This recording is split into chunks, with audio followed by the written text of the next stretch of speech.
So hello my dear students, my name is Alil Sharma and I welcome you all to our YouTube channel. Chemistry का एक बढ़िया सा YouTube channel जहां पे मैं standard 11th और 12th के केमिस्ट्री के वीडियो लेक्चर्स अपलोड कर रहा हूं। जेईई नीट लेवल तक सारे कॉन्सेप्ट में करवाने वाला हूं। स्टूडेंट्स, हम लोगों ने स्टैंडर्ड 11th में 8 वीडियो लेक्चर करीबन बना चुके हैं। मूल कॉन्सेप्ट के सारे वीडियो लेक्चर्स मैंने बना दिए हैं, उससे रिलेटेड एमसीक्यूज भी कर दिया और मेरा जो प्रीवियस वीडियो लेक्चर था, जो वीडियो लेक्चर नंबर 8 है, उस वीडियो लेक्चर में मैंने 1988 से 2017 तक जितने भी क्वेश्चंस मूल कॉन्सेप्ट में पूछे, करीबन सारे क्वेश्चंस मैंने कवर कर दिए करीबन। राइट, आज के इस वीडियो लेक्चर में हमारा बहुत ही प्यारा सा कॉन्सेप्ट है। तो आपकी नोटबुक रेडी रखिए, बॉल पेन रेडी रखिए और अच्छे से नोट्स बनाना स्टार्ट कर दीजिए। क्लियर? तो हम लोग स्टार्ट कर रहे हैं आज का वीडियो लेक्चर स्टैंडर्ड 11th का chapter number 1 some basic concept of chemistry. तो मेरा नाम है अनिल कुमार शर्मा और आप सबका मैं स्वागत करता हूं। चलिए, तो आज का जो हमारा कॉन्सेप्ट है वो है स्टोइकियोमेट्री एंड स्टोइकियोमेट्रिक कैलकुलेशंस। पहली चीज यहां पे ये होती है कि ये स्टोइकियोमेट्री होता क्या है। स्टोइकियोमेट्री वर्ड जो है वो एक ग्रीक वर्ड से आया हुआ वर्ड है। स्टोइकियोमेट्री ये एक ग्रीक वर्ड से आया हुआ वर्ड है। स्टोइकियोन और मैट्रिक। स्टोइकियोन का मतलब होता है एलिमेंट ग्रीक में और मैट्रिक का मतलब होता है मेजरमेंट। तो ये बेसिकली ग्रीक वर्ड से आया हुआ वर्ड है। Measurement of element, you can say measurement of element, stoichiometry. तो ये चीज होती क्या है, किसी भी केमिकल रिएक्शन में रिएक्टेंट स्पीसीज और प्रोडक्ट स्पीसीज के बीच में हम जो क्वांटिटेटिव रिलेशन प्रोड्यूस करते हैं, हम जो क्वांटिटेटिव रिलेशन कैलकुलेट करते हैं, फाइंड करते हैं, वो जो क्वांटिटेटिव रिलेशन होता है उसका study, that is your stoichiometry. Stoichiometry यानी आप ऐसा बोल सकते हो कि stoichiometry it is quantitative relationship और relations between the amount of reactant and the amount of product. एक क्वांटिटेटिव रिलेशन होता है, एक क्वांटिटेटिव रिलेशन किसके बीच में, रिएक्टेंट का जो अमाउंट होता है, प्रोडक्ट का अमाउंट होता है। पूरे मूल कॉन्सेप्ट में हमने ये स्टडी किया है कि रिएक्टेंट का अमाउंट हम लोग, रिएक्टेंट का जो अमाउंट है वो हम लोग मोल्स में भी कैलकुलेट कर सकते हैं, मास के टर्म्स में भी कैलकुलेट कर सकते हैं। उसका अमाउंट हम लोग नंबर ऑफ मॉलिक्यूल्स या आइटम, आप ऐसा भी बोल सकते हो, नंबर ऑफ पार्टिकल्स के फॉर्म में भी मेजर कर सकते हैं। Even you can calculate in terms of volume. तो जब मैं अमाउंट वर्ड यूज कर रहा हूं तो यहां पे अमाउंट यानी इनमें से कोई भी चीज हो सकती है। तो उस अमाउंट का रिलेशन रिएक्टेंट और प्रोडक्ट में जो मुझे क्वांटिटेटिव पार्ट मिलता है यानी अमाउंट, पूरा प्रोपोर्शन मिलता है अमाउंट, उसका रिएक्टेंट के बीच के स्पीसीज का, रिएक्टेंट और प्रोडक्ट के बीच के स्पीसीज का जो रिलेशन होता है, उस रिलेशन को हम स्टोइकियोमेट्री रिलेशंस बोलते हैं और उस पूरे स्टडी को स्टोइकियोमेट्री बोलते हैं। इसका मतलब यहां पे हम लोग एक पूरा केमिकल रिएक्शन नोट डाउन करते हैं, उस केमिकल रिएक्शन के रिएक्टेंट स्पीसी और प्रोडक्ट स्पीसी के बीच में हम लोग एक क्वांटिटेटिव रिलेशन प्रोड्यूस फाइंड करते हैं और उस क्वांटिटेटिव रिलेशन का जो स्टडी होता है उसको हम स्टोइकियोमेट्री बोलते हैं। ठीक है। दूसरी चीज, जब हम ये स्टडी करते हैं तो जैसे मैंने बताया, obviously we require what we require a complete chemical equation। एक पूरा एक केमिकल इक्वेशन होना चाहिए क्वांटिटेटिव रिलेशन प्रोड्यूस करने के लिए। और दूसरी चीज, वो केमिकल इक्वेशन एक बैलेंस्ड स्टेट में होना चाहिए। It should be a balanced chemical equation. अगर आपके पास एक बैलेंस्ड केमिकल इक्वेशन है तो इस बैलेंस्ड केमिकल इक्वेशन का यूज करके हम लोग रिएक्टेंट स्पीसी और प्रोडक्ट स्पीसी का अमाउंट जो है उसके बीच में रिलेशन फाइंड कर सकते हैं। ठीक है, स्टोइकियोमेट्री हम लोग एक एग्जाम्पल के साथ हम लोग बढ़ेंगे आगे। चलिए एक एग्जाम्पल मैं आपको दे रहा हूं। मान लीजिए कि एक रिएक्शन है, सपोज कॉमन रिएक्शन ले लेते हैं, N2 in gaseous state plus 3H2 in gaseous state gives 2NH3 in gaseous state. अब ये पूरी एक केमिकल इक्वेशन है और बैलेंस्ड स्टेट में बच्चों एक चीज जरूर याद रखना, जब भी हम स्टोइकियोमेट्री का यूज करके कैलकुलेशन करते हैं तो इक्वेशन बैलेंस्ड होना ही चाहिए। अगर मुझे स्टोइकियोमेट्रिक का कैलकुलेशन करना है, स्टोइकियोमेट्रिक कैलकुलेशंस करना है, इक्वेशन बैलेंस्ड कंपलसरी होना चाहिए।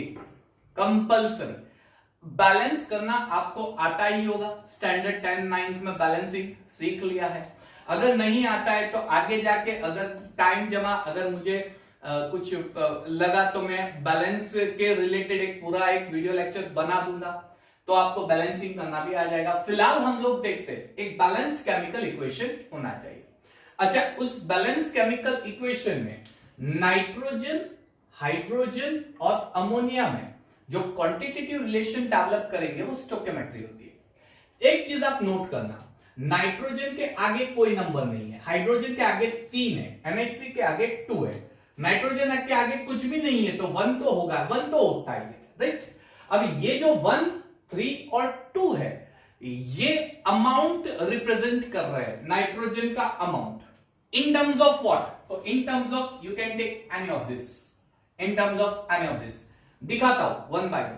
सबसे पहले यहां पे मैं जो ये अमाउंट लिखा है मैंने 1, 3 और 2, इस अमाउंट का एक रेशियो बना देता हूं।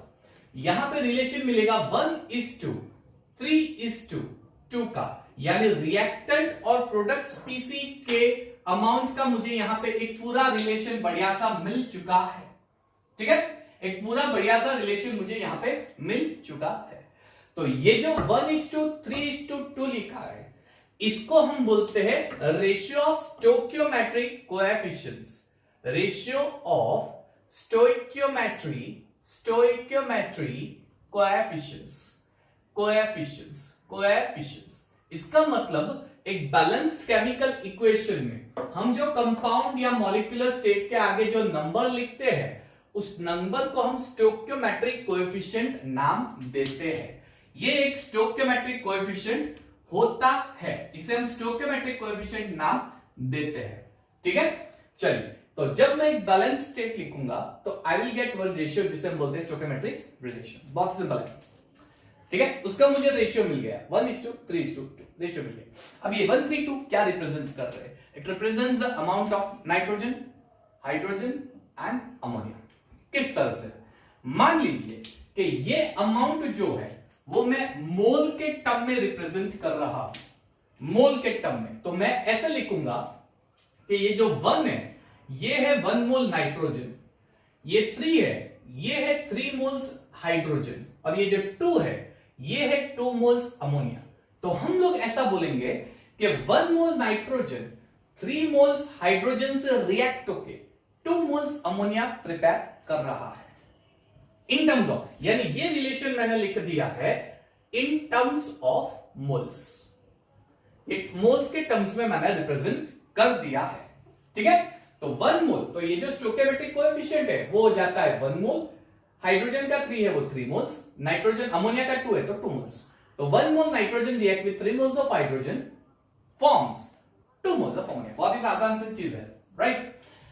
चलिए अब सपोज मैं मास के फॉर्म में रिप्रेजेंट करना चाहता हूं, मास, तो आपको ये डेफिनेशन तो पता ही होगी। 1 मोल ऑफ एनी सब्सटेंस, किसी भी सब्सटेंस में जो 1 मोल होता है वो क्या रिप्रेजेंट करेगा? तो 1 मोल का जो मास होगा वो 1 मोल ऑफ एनी सब्सटेंस होता है, उसका जो मास होता है उस मास को हम मोलर मास बोलते हैं। That is called your molar mass. 1 mole of any substance, जैसे यहां पे नाइट्रोजन है, नाइट्रोजन के एक एटम का मास 14 होता है, लेकिन मैंने रिएक्शन में N2 लिखा है तो 14 इंटू 2 यानी हो जाएगा 28 ग्राम। तो नाइट्रोजन के 1 मोल का जो मास होता है वो 28 ग्राम है, ठीक है, वो 28 ग्राम। जैसे हाइड्रोजन है, उसका एटॉमिक मास 1 होता है, रिएक्शन में मैंने 2 लिख दिया, तो इंटू 2 करेंगे तो 2 ग्राम, ये हो गया एटॉमिक मास। ये 1 मोल हाइड्रोजन का मास है। जैसे अमोनिया है NH3 जो होता है उसमें नाइट्रोजन का मास 14 होता है, हाइड्रोजन का 1, टोटल हाइड्रोजन 3 होते हैं, उसका मास हो गया 17 ग्राम। ये 1 मोल का मास होता है, तो 1 मोल का जो मास है, ये सारे मास ये मोलर मास होते हैं, ठीक है। अब गिवन रिएक्शन में ये 1 मोल ही है, यानी इस 1 मोल का मास क्या हो जाएगा नाइट्रोजन का, तो 28 ग्राम हो जाएगा, ठीक है। हाइड्रोजन 3 मोल है। अब अगर 1 मोल का मास 2 ग्राम होता है, 1 मोल का मास 2 ग्राम होता है, तो 3 मोल्स का मास कितना हो जाएगा, इंटू 3 दैट इज 6 ग्राम। तो यहां पे मैं डाल देता हूं 6 ग्राम, यानी मैंने क्या किया, 3 को उसके वेट से मल्टीप्लाई कर दिया, तो मुझे 3 मोल का वेट मिल जाएगा। चलिए, अब अमोनिया का मास 17 है, ये कितना है 2, तो 1 की जगह 2 करूंगा तो इसको भी इंटू 2 करना पड़ेगा, दैट इज 34 ग्राम। तो ये रिलेशन आ गया आपके मास के टर्म में 34 ग्राम। तो हम क्या बोलेंगे, 28 ग्राम of nitrogen reacts with 6 gram of hydrogen and form 34 gram of ammonia. Simple, मास के टर्म्स है ना, आसान। It is in terms of मास, काफी आसान है ना, मोल्स। तो ये जो स्टोइकियोमेट्रिक कोएफिशिएंट रिप्रेजेंट कर रहे हैं, इसी का यूज करके मैंने मास का पूरा रिलेशन बना दिया। तो ये जो स्टोइकियोमेट्रिक रिलेशन मिला है वो मास के टर्म में मिला है, it is in terms of mass, simple है, ठीक है। चलिए, तो ये relation in terms of mass. Next, how can we represent in terms of let's say volume. Volume, तो हम लोग मान लीजिए कि नाइट्रोजन गैस है, यानी वॉल्यूम।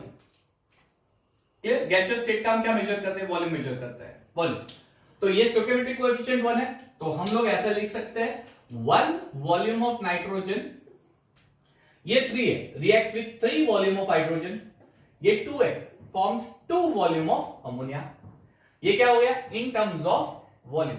लेकिन एक और चीज मैंने मूल कॉन्सेप्ट में आपको पढ़ाई है, याद हो तो, एक और चीज, 1 मोल गैस का वॉल्यूम एट एसटीपी होता है 22.4 लीटर। 1 मोल गैस का वॉल्यूम एट एसटीपी 22.4 लीटर। तो एक और चीज लिख देते हैं, इन टर्म्स ऑफ वॉल्यूम, अगर एसटीपी कंडीशन दी है तो, अगर एसटीपी कंडीशन दी है तो उसका वॉल्यूम कितना होता है 22.4 लीटर। चलिए, तो 1 मोल का वॉल्यूम कितना हो जाएगा यहां पे 22.4 litre in terms of volume.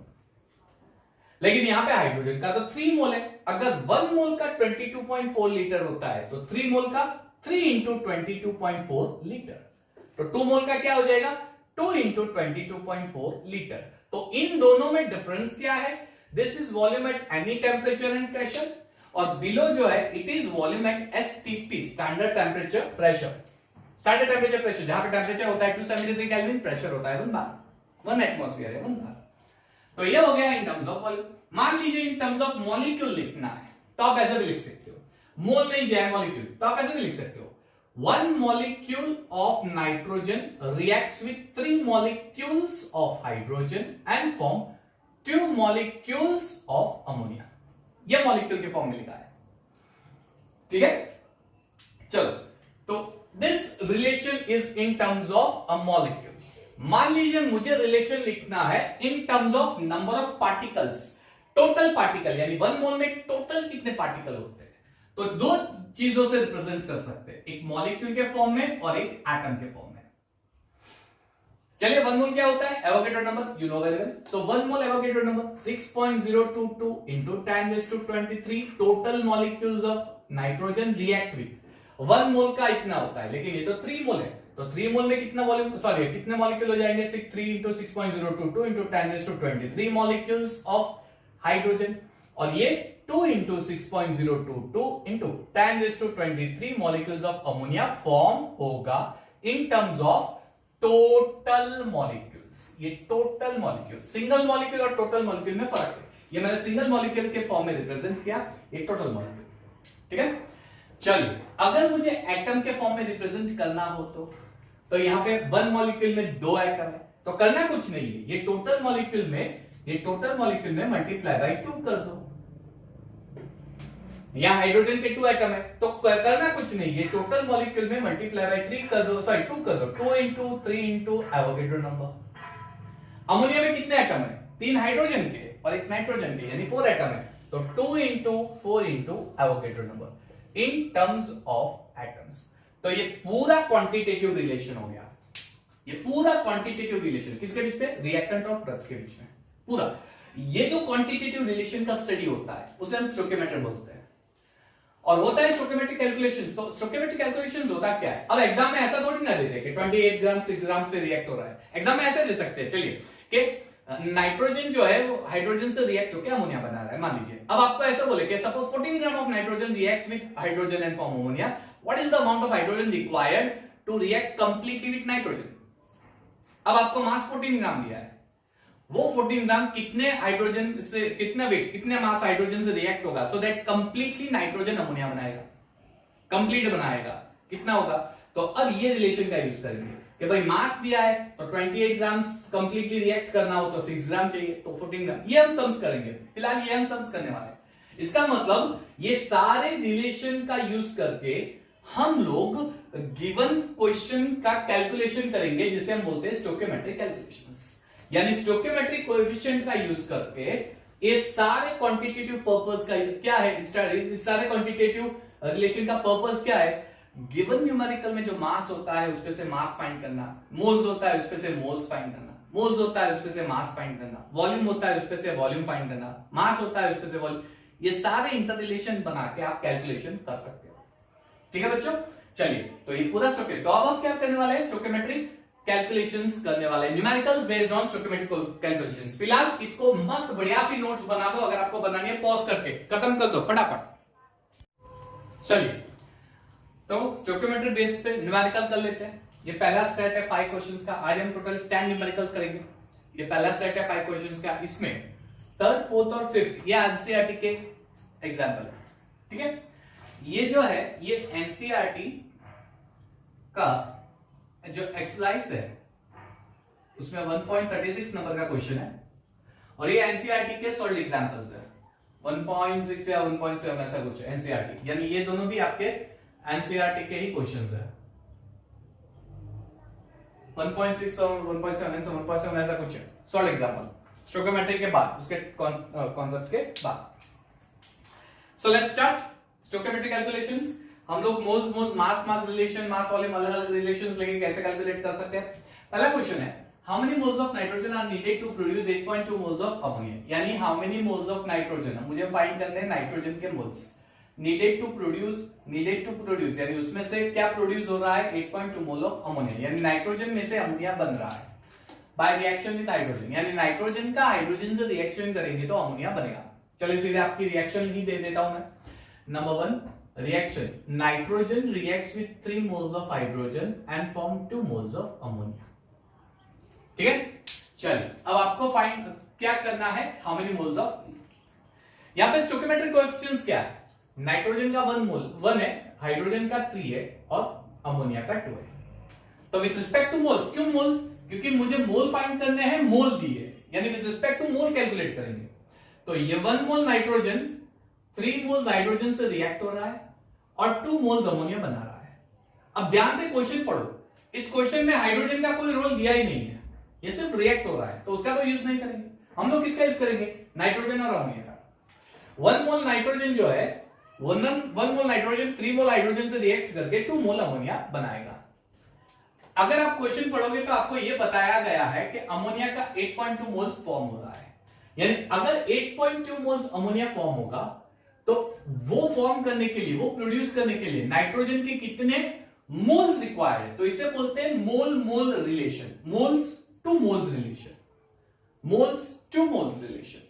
मान लीजिए इसके x मोल रिक्वायर्ड है, तो मुझे x फाइंड करना है, ये x कितने मोल है, तो therefore x is equal to cross multiplication 1 multiply by 8 divided by 2, simple, sorry 1 multiply by 8.2, I am sorry 1 multiply by 8.2 divided by 2, answer क्या आ जाएगा 4.1 मोल्स। ये आपका फाइनल आंसर है। इजी, हम लोग इजी से ही स्टार्ट कर रहे हैं, हम लोग इजी से ही स्टार्ट कर रहे हैं धीरे धीरे। आज के सेशन में शायद आपको मजा आएगा, इजी न्यूमेरिकल है। इसके बाद एक और वीडियो लेक्चर में बनाने वाला हूं जिसके अंदर हम लोग थोड़े टिपिकल लेवल के एमसीक्यूज लेंगे, हाई लेवल के एंट्रेंस लेवल के एमसीक्यूज हम लोग लेने वाले आगे के आगे, ठीक है। तो ये चीज याद रखना। अब इस चीज में कोई कॉन्सेप्ट नहीं है, सॉरी कोई रट्टा मारने वाली जैसी चीज नहीं है, सिर्फ लॉजिक है। और जो मैं पिछले 2-3 वीडियो लेक्चर से बोलते आ रहा हूं, केमिस्ट्री में रट्टा मारने वाला जैसा कुछ है नहीं, केमिस्ट्री तो रटना है नहीं, तो केमिस्ट्री में लॉजिक होता है। कमेंट हमें जरूर देना है अगर आपको ये पसंद आ रहा है, केमिस्ट्री में लॉजिक होता है, हैशटैग करके कमेंट सेक्शन में डाल दो कमेंट, ठीक है फटाफट। चलिए, ये पहला सम हो गया, फॉर्मूला समझ में आया। इसमें मैंने मोल के मोल का रिलेशन लिया है, मोल से मोल का relation. Second, how many moles of Fe can be made from Fe2O3 by the use of 16 mole of CO। चलिए, how many moles of Fe can be made from Fe2O3। Fe can be made from Fe2O3, इसका मतलब Fe2O3 जो है ये आपका reactant होगा और इसको Fe में कन्वर्ट करना है by the use of 16 mole of CO, यानी CO का यूज करके मुझे इसमें से Fe बनाना है, CO का यूज करके इसमें से मुझे Fe बनाना है। इस रिएक्शन में CO बन जाएगा CO2, simple, excess of oxygen के प्रेजेंस में। क्लियर? तो पहले तो हमें इक्वेशन बैलेंस करना पड़ेगा। तो अगर मैं यहां पे 2Fe डाल दूं तो Fe तो बैलेंस हो गया। What about oxygen? मान लीजिए कि यहां पे 3 कर दूं तो ये भी 3 हो जाएगा, हो गया बैलेंस। ये रिएक्शन दी है, सॉरी मैंने बैलेंस कर दिया, रिएक्शन दी है मैंने, ठीक है, in the following reaction.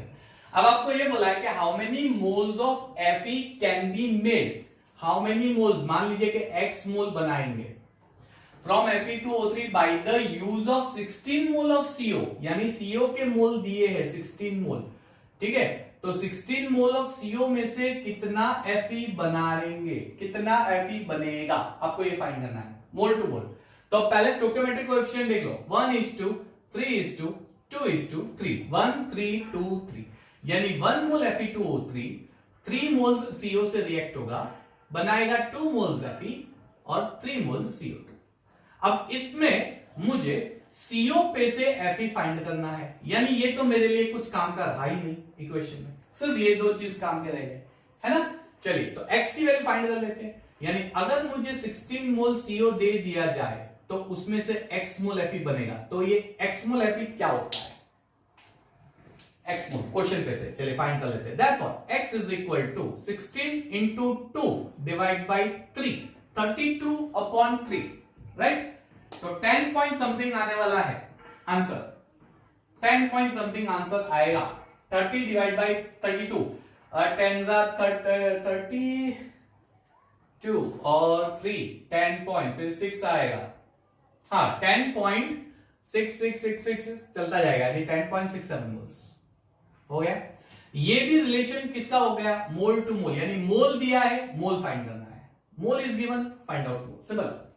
Mole given है, मोल फाइंड करना है, सिंपल है, ठीक है। चलिए, तो मोल टू मोल रिलेशन, अगेन 16 मोल दिए, x मोल फाइंड करना है, ऐसे करेंगे। इजी है सम, बहुत आसान है, ठीक है। थर्ड वन, अच्छा ये एनसीईआरटी टेक्स्ट बुक का है।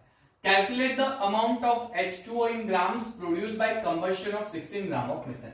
अगर मैं मीथेन जो है उसका कंबशन करता हूं, कंबशन का मतलब प्रोसेस ऑफ बर्निंग, और जो बर्निंग प्रोसेस होती है वो ऑलवेज ऑक्सीजन के प्रेजेंस में होती है, ऑलवेज ऑक्सीजन के प्रेजेंस में, यानी मीथेन का कंबशन कर रहे हैं ऑक्सीजन के प्रेजेंस में। तो मीथेन का जब कंबशन करेंगे ऑक्सीजन के प्रेजेंस में तो क्या होगा, मीथेन क्या है, ये एक ऑर्गेनिक कंपाउंड है। और ये चीज याद रखना, हाइड्रोकार्बन का कंप्लीट कंबशन करने से CO2 H2O बनता है, हाइड्रोकार्बन का कंप्लीट कंबशन करने से ऑलवेज CO2 H2O, ये हाइड्रोकार्बन है, methane, ethane, ethene, propene, propane, ethyne, ये सारे हाइड्रोकार्बन है। इनका कंप्लीट कंबशन करेंगे तो कार्बन डाइऑक्साइड और वाटर बनेगा, तो इनका complete combustion will give CO2 and water. Balance करो तो पहले 2H2O करना पड़ेगा, तो ऑक्सीजन कितने होंगे 4, तो ये 2, बैलेंसिंग हो गया। तो एज पर द बैलेंसिंग आपको स्टोइकियोमेट्रिक कोएफिशिएंट क्या मिल रहा है, 1:2:1:2, यानी 1 मोल मीथेन 2 मोल्स ऑक्सीजन से रिएक्ट हो रहा है, 1 मोल CO2 बना रहा है और 2 मोल्स H2O बन रहा है। बहुत ही आसान है ना। अब क्वेश्चन पढ़ो, आपको क्या फाइंड करना है? Calculate the amount of H2O in grams, grams यानी मास।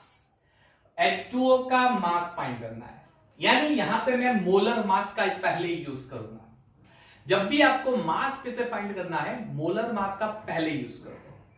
H2O का मोलर मास होता है 18, 1 मोल का मास, यहां पे 2 मोल्स है, तो ये हो जाएगा 18 इंटू 2 यानी 36 ग्राम H2O।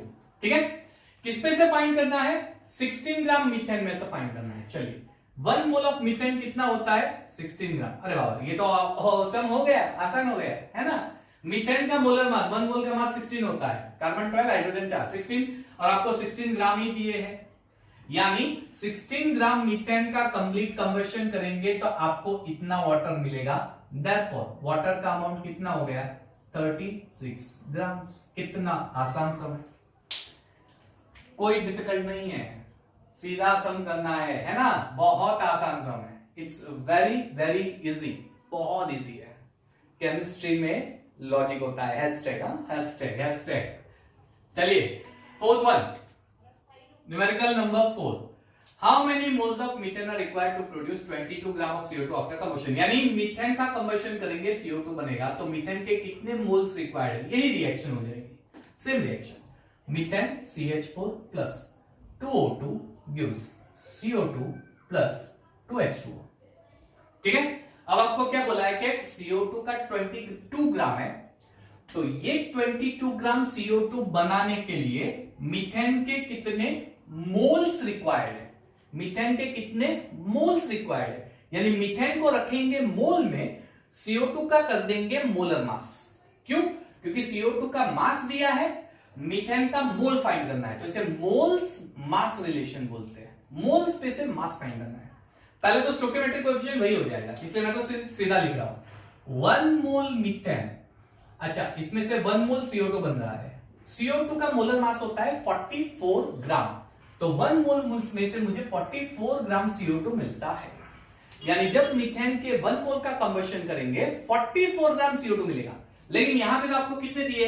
22 gram. So if I produce 22 gram of CO2, तो what is the number of moles of methane required? तो यहां पे कर देता हूं, number of moles it is equal to 22 divided by 44, that is 1/2, that is 0.5 moles।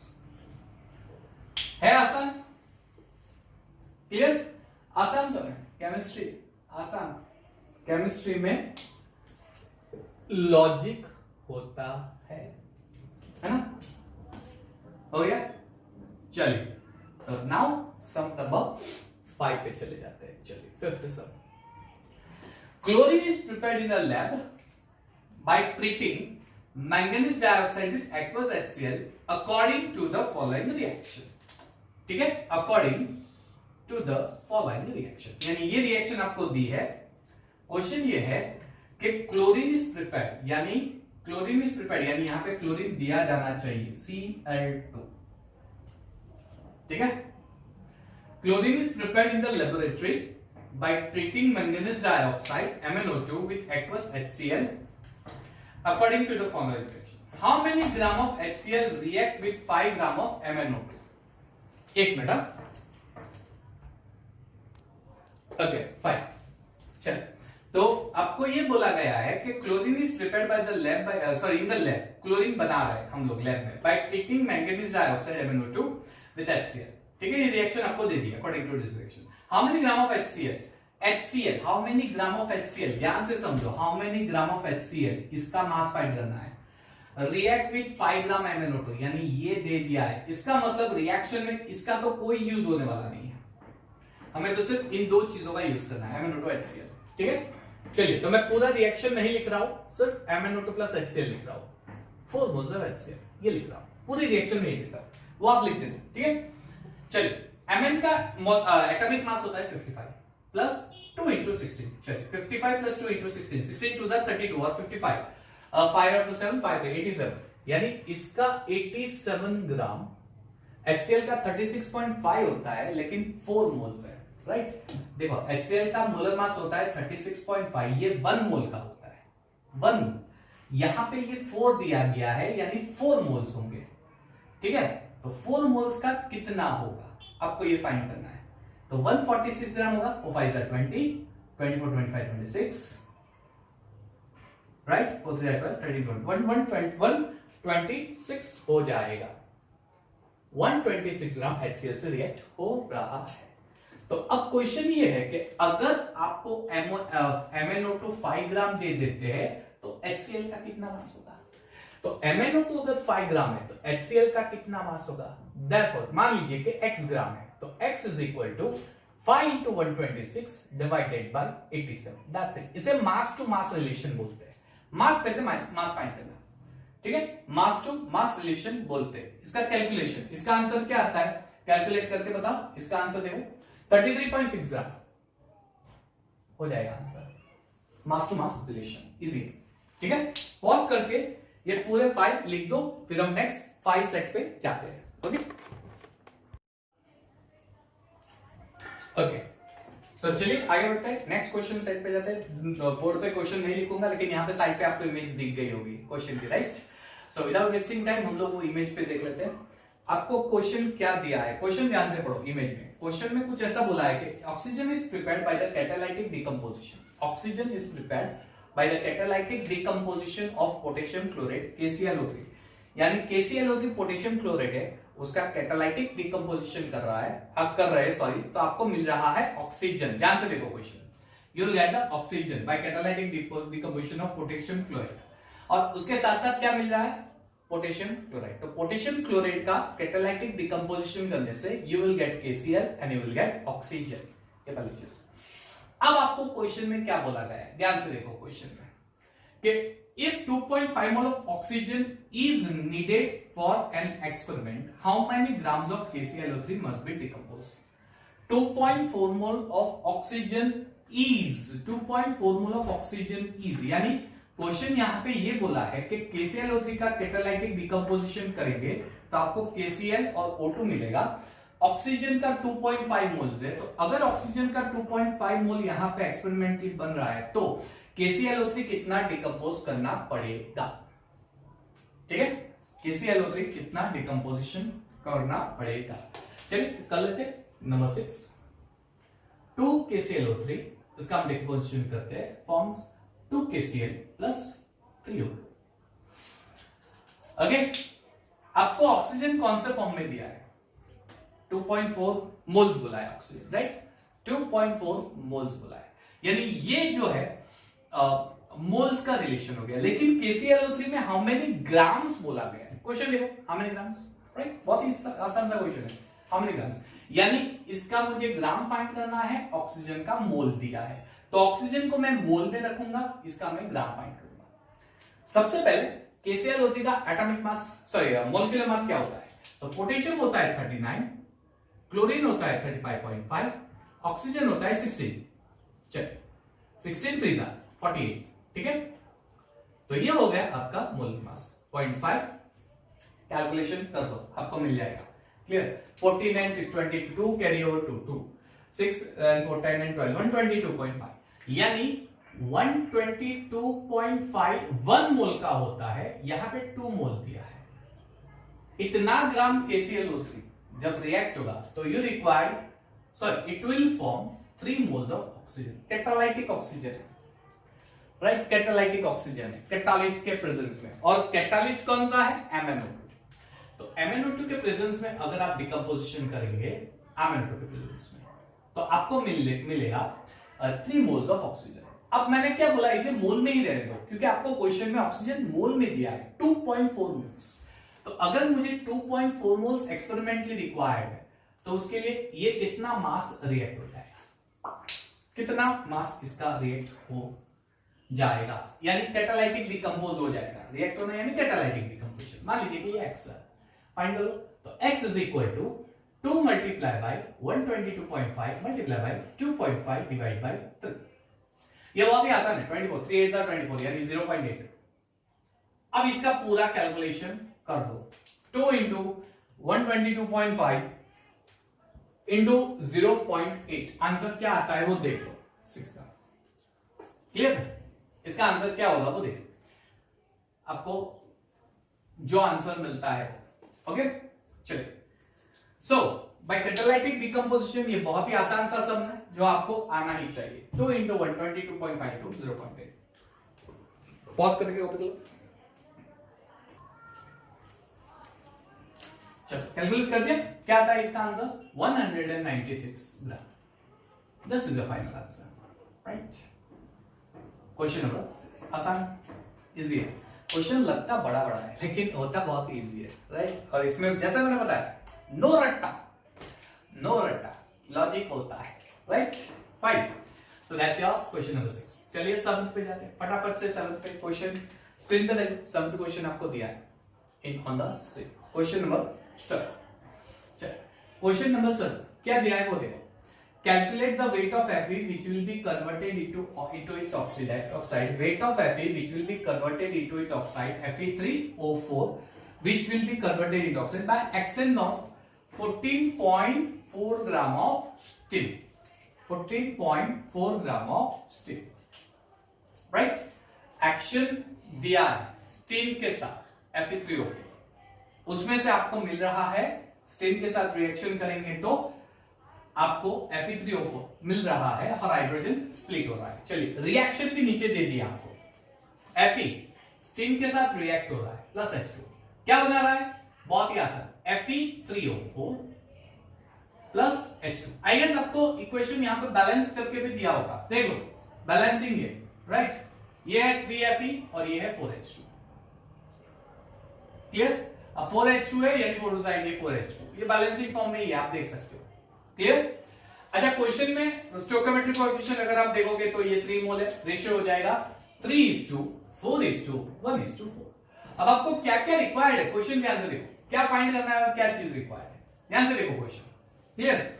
आपको दिया है 14.4 ग्राम ऑफ स्टीम और उस पे से आपको फाइंड करना है वेट ऑफ Fe, कितना वेट ऑफ Fe होगा, ये दिया है आपको 14.4 ग्राम और इस पे से कितना, सॉरी स्टीम दिया है, हाँ ये कितने Fe से रिएक्ट होगा, वेट ऑफ Fe ये फाइंड करना है ना। मोलर मास पहले तो वही चाहिए, मास टू मास रिलेशन, मास दिया है मास फाइंड करना है, मास टू मास। तो H2 का मोलर मास होता है 18 into 4, Fe का होता है 56 into 3, राइट। यानी इतने ग्राम Fe इतने ग्राम स्टीम से रिएक्ट होकर Fe3O4 बनाएगा। तो अगर स्टीम इतना है तो व्हाट इज द मास, मान लीजिएगा x ग्राम है तो x फाइंड कर लो। Therefore x is equal to cross multiplication 3 multiply by 56 multiply by 14.4 divided by 18 into 4, इसका कैलकुलेशन करो आपको आंसर मिल जाएगा। फटाफट कैलकुलेट कर दो, व्हाट विल बी, आप सजेस्ट टेल मी। अरे बहुत इजी है, बहुत आसान है, आपको आंसर मिलना चाहिए, ये बहुत आसान है। चलिए क्या हो गया यहां पे, क्या हो गया आंसर बोलिए, 33.6 आया, इट इज 33.6 आसान। क्वेश्चन नंबर 7 क्विक, बहुत इजी है, मास टू मास। अब सारे क्वेश्चन आप आसान से कर सकते हो कुछ इस तरह से। 8th वन देख लो, 8th क्वेश्चन अगेन आपके स्क्रीन पे दिया है। Calculate the amount of KClO3 needed. You can see calculate the amount of KClO3 needed. KClO3 का कितना अमाउंट आपको रिक्वायर्ड है, needed to supply sufficient oxygen for burning 11.2 liter of CO2 at NTP. और आपको reaction एक दी है 2CO plus O2 gives 2CO2. 2CO plus O2 gives 2CO2. ये आपको दे दिया है। अरे यहां पे तो कहीं पे KClO3 आया ही नहीं है ना, कहीं पे KClO3 है ही नहीं इस क्वेश्चन में। तो अब क्या करेंगे, मंगा हो गया ये तो। नाउ व्हाट टू डू, बहुत आसान है, बहुत आसान है। KClO3 नीडेड और हमें क्या करना है, how much KClO3 is needed, हमें इसको कन्वर्ट करना है, right. Sufficient oxygen for burning, sufficient oxygen for burning, KClO3 needed sufficient oxygen for burning 11.2 liter of CO2, आपको ये चाहिए। यानी यहां पे एक और इक्वेशन बनेगा, KClO3 का डिकम्पोजिशन करेंगे तो ये बनेगा KCl plus O2, ये होगा। और इस इक्वेशन में ध्यान से देखो ऑक्सीजन का भी यूज होने वाला है, oxygen gas. But I don't know what is the amount of oxygen. अगर मुझे अमाउंट ऑफ ऑक्सीजन मिल जाए कहीं से भी तो मैं KClO3 का अमाउंट फाइंड कर सकता हूं। बहुत ही सिंपल सी चीज है। आपको मैंने ये रिएक्शन दे दी है लेकिन KClO3 की नहीं दी है, तो आपको ये लॉजिक यूज करना है कि KClO3 की नहीं दी है तो क्या करना पड़ेगा। तो KClO3 का डिकम्पोजिशन करके हम लोग ऑक्सीजन गैस बना रहे हैं, तो what is that amount of KClO3 needed for burning sufficient. यानी होगा क्या पता है, इसको मैं बर्न करूंगा, इसमें से ऑक्सीजन बर्न करूंगा, सॉरी प्रोड्यूस करूंगा, और ये ऑक्सीजन यूज होगा CO का CO2 बनाने में। तो ये ऑक्सीजन प्रोड्यूस करने के लिए मुझे KClO3 कितना रिक्वायर्ड है, क्वेश्चन ध्यान से पढ़ो। Question KClO3 needed for the burning of O2, right. Oxygen के प्रेजेंस में CO बर्न करना है, क्लियर। अब आपको CO2 का अमाउंट दे दिया है लीटर 112 लीटर, ये दे दिया है 112 लीटर। तो हम क्या करते हैं, इसमें से पहले ऑक्सीजन फाइंड कर लेते हैं और फिर ये जो ऑक्सीजन मिलता है उसमें से KClO3 फाइंड कर लेंगे। आसान है। और हमें KClO3 का क्या फाइंड करना है, KClO3 का अमाउंट फाइंड करना है। अब ये जो अमाउंट है वो ग्राम में हम लोग फाइंड कर देते हैं, O2 का मोल्स फाइंड कर देते हैं। आसान, जितना आसान, कैलकुलेशन जितना आसान हो उतना हमें करना है। 1 मोल ऑक्सीजन जो है उसमें से 2 मोल CO2 बनता है। इसका वॉल्यूम क्या है 112 लीटर। क्वेश्चन देख लो ध्यान से, 112 litre STP, NTP STP same ही है। NTP पे 1 मोल का वॉल्यूम होता है 22.4 लीटर, यहां पे 2 है यानी 2 into 22.4 litre. What is the mole of oxygen produced over here, what is the mole of oxygen produced over here. आपको मिलेगा ऑक्सीजन के मोल्स, ठीक है, आपको ऑक्सीजन के मोल्स मिलेंगे यहां पे। Moles of oxygen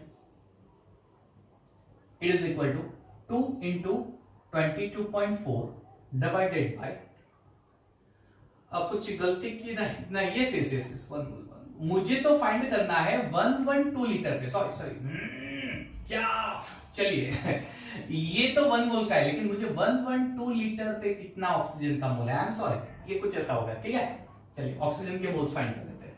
moles of oxygen, moles of oxygen it is equal to 112 divide by 2 multiply by 22.4 litre. चलिए कैलकुलेशन कर दो फटाफट, इसका क्या आंसर आता है देखो जल्दी, इसका कैलकुलेशन कर लेते हैं। चलिए कैलकुलेटर मैंने भी ला दिया है, आपको फटाफट से आंसर मिल जाना है।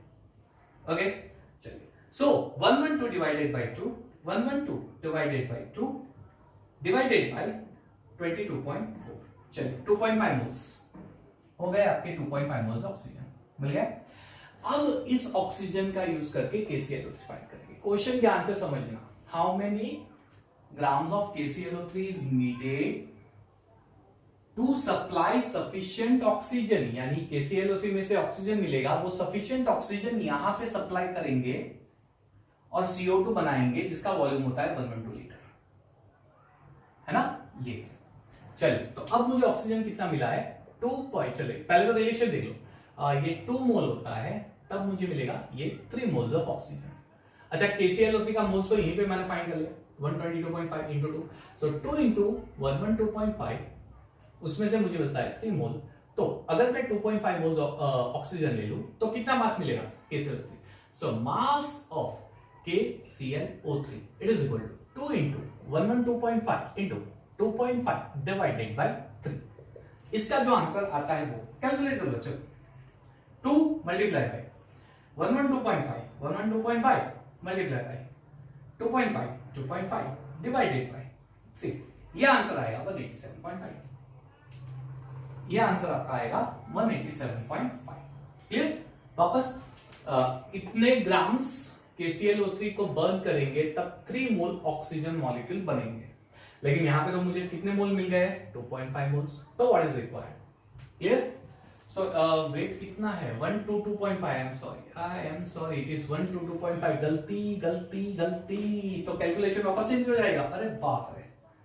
चलिए कैलकुलेशन वापस change, 2 into 122.5 multiply by 2.5 divide by 3, चलिए क्या हो गया 204.17, 204.167 ग्राम हो गया। ये है यानी इतना KClO3 मैं लूंगा तब मुझे ये मोल ऑक्सीजन मिलेंगे which is sufficient to convert CO into CO2। ये आपका क्वेश्चन का आंसर, ठीक है। ये 8th सम हो गया। Let's move on to 9th question देख लो ध्यान से। It is given to you, calculate the volume of oxygen at NTP that would be required to convert 5.2 litre of CO to CO2। Volume of oxygen that will convert CO to CO2 यानी to CO, यही इक्वेशन, CO से CO2 बनाना है, CO से CO2 बनाना है। आपको volume find करना है, कैलकुलेट द वॉल्यूम। आपको क्वेश्चन में वॉल्यूम दिया है, ध्यान से देखो, कैलकुलेट द वॉल्यूम ऐसा बोला है। How many volume, sorry, calculate the volume of oxygen at NTP। आपको कितना 5.2 लीटर ऑफ CO दिया है, ये है 5.2 लीटर CO, ठीक है। और ये जो है NTP पे, चलिए NTP पे 1 मोल का वॉल्यूम होता है 22.4 लीटर, तो ये हो जाएगा 2 इंटू 22.4 लीटर। ये 1 मोल का होता है 22.4 लीटर, तो 5.2 लीटर में कितना ऑक्सीजन रिक्वायर्ड है। बहुत ही आसान सी चीज है। चलिए हो गया volume 122.4 into 5.2 divided by 22.4 into 2 cancel हो गया। आंसर फाइंड कर लो। 2 2 4, 2 6 12, 2 2 4, 2 6 12, आंसर आएगा 2.6 लीटर। आंसर हो गया आपका 2.6 लीटर, बहुत ही आसान है, ठीक है। आपको CO से CO2 बनाना है, तो 5.6 लीटर लेते हैं, तो 5.2 लीटर CO को CO2 में बनाने के लिए कितना ऑक्सीजन चाहिए, इतना ऑक्सीजन चाहिए। Okay, easy. लास्ट क्वेश्चन पे आ गए, हमारा लास्ट पड़ाव आ गया, परसेंटेज फाइंड करना है। क्वेश्चन के आंसर देखो, आपको क्वेश्चन में ये दिया है कि impure sample of sodium chloride, an impure sample of sodium chloride is given to you. In an impure sodium chloride जिसका वेट दिया है 1.20 ग्राम, ठीक है, उसकी रिएक्शन हम लोग कर रहे हैं AgNO3 से with the excess of AgNO3 solution. अब AgNO3 में से जो AgCl मिलेगा, यानी हो क्या रहा है पता है, यहाँ पे मैं रिएक्शन लिख के दिखाता हूं।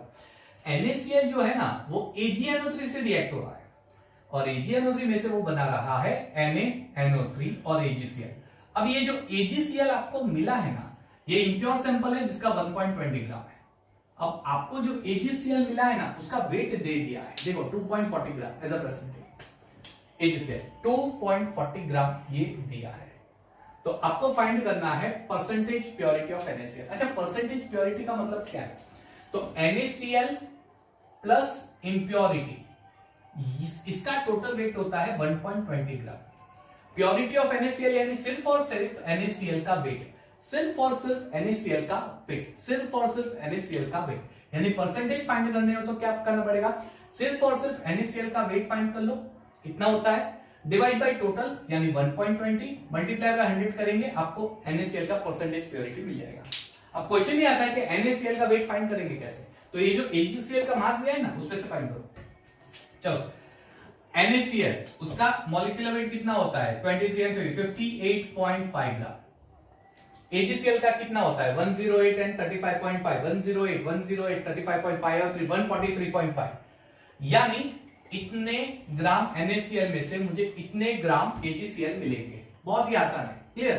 लेकिन मुझे AgCl के कितने दिया है, यहाँ पे AgCl के 2.4 ग्राम, तो अगर मैं 2.4 ग्राम AgCl लेता हूं तो what will be the mass of NaCl, therefore mass of NaCl मिल गया, mass of NaCl it is equal to 2.5 multiply by 58.5 divide by 143.5। ये आंसर फाइंड कर लो, 2.5 मल्टीप्लाई बाय 158.5 डिवाइड बाय 143.5, ये आंसर फाइंड आउट करो। इसका क्या answer आता है वो देखो, इसका आंसर कैलकुलेट करो। चलो calculate, 2.5 into 58.5 divide by 143.5, 2.4 yes 143.5, इसका आंसर आता है 0.978 ग्राम, 0.978 ग्राम। ये NaCl आ गया, यानी टोटल NaCl की जो इंप्योरिटी है उसमें सिर्फ और सिर्फ NaCl का इतना वेट है, इतना, यानी 0.978 gram weight out of 1.20 into 100। Answer find out कर लो, you will get the percentage 0.978 sorry divided by 1.20 into 100, 0.978 divided by 1.20 into 100, 11.5%, यानी इतना NaCl प्रेजेंट है, इसकी percentage purity. Type of question, ये सारे टाइप ऑफ क्वेश्चन है ना, टाइप ऑफ क्वेश्चन स्टोइकोमेट्रिक। तो ये सारे इजी क्वेश्चन स्टोइकोमेट्रिक के, ये सारे क्वेश्चंस काफी इजी है। नेक्स्ट में मैं टिपिकल क्वेश्चंस लेके आने वाला हूं और लिमिटिंग रिएजेंट करके एक कॉन्सेप्ट हम लोग करने वाले हैं, ठीक है। ये सारे क्वेश्चंस वापस से एक बार देख लेना, अगर कोई डाउट हो तो वापस रिवर्स करके देख लो, काफी आसान है, ठीक है। नेक्स्ट वीडियो लेक्चर में मिलते हैं, जहां पे स्टोइकोमेट्रिक के कुछ डिफिकल्ट न्यूमेरिकल्स हम लोग करने वाले हैं, एडवांस नीट लेवल के न्यूमेरिकल्स करने वाले हैं और लिमिटिंग रिएजेंट, ठीक है। Till then, goodbye, take care of yourself, thank you and have a nice day.